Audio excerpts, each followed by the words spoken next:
कापूस आणि सोयाबीन सोबत लावलेला आहे.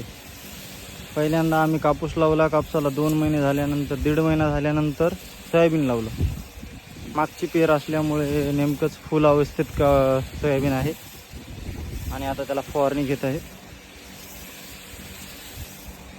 बघू शकता तुम्ही, अक्षरशः सोयाबीन कमरे एवढं आलं.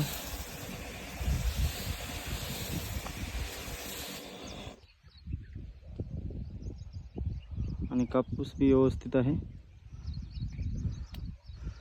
आपण एक ठरवलं होतं, कापूस गेला तर सोयाबीन येईल, कारण की पाणी धरणारा धंदा खूप जास्त प्रमाणात पाऊस झाला. हे बघू शकता तुम्ही, कापसाला थोडं मारलं, सोयाबीननं पण व्यवस्थित आहे. दोघांपैकी एक तरी भेटतं आपल्याला, त्याच्यामुळे डबल पीक घेणं हे योग्यच राहतं कधी पण.